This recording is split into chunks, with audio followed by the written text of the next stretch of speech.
Proverbs 18. He who willfully separates and estranges himself from God and man seeks his own desire and pretext to break out against all wise and sound judgment. A self-confident fool has no delight in understanding, but only in revealing his personal opinions and himself. When the wicked comes into the depth of evil, he becomes a contemptuous despiser of all that is pure and good, and with inner baseness comes outer shame and reproach. The words of a discreet and wise man's mouth are like deep waters, plenteous and difficult to fathom.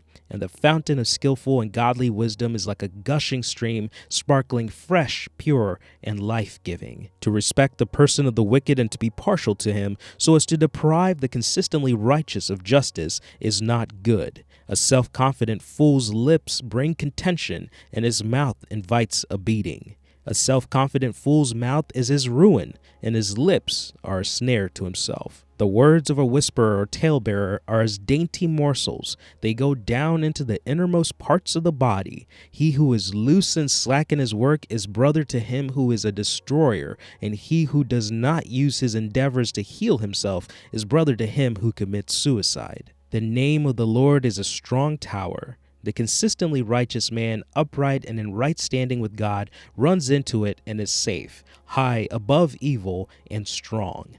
The rich man's wealth is his strong city, and is a high protecting wall in his own imagination and conceit. Haughtiness comes before disaster, but humility before honor.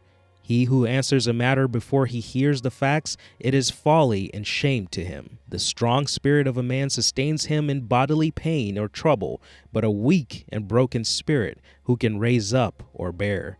The mind of the prudent is ever getting knowledge, and the ear of the wise is ever seeking, inquiring for, and craving knowledge. A man's gifts make room for him and brings him before great men.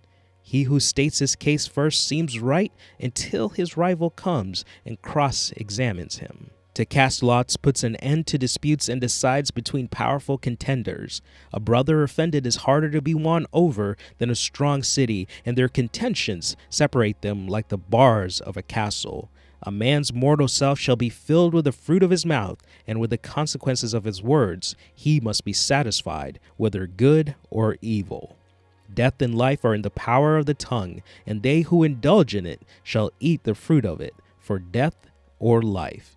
He who finds a true wife finds a good thing and obtains favor from the Lord. The poor man uses entreaties, but the rich answers roughly. The man of many friends, a friend of all the world, will prove himself a bad friend, but there is a friend who sticks closer than a brother.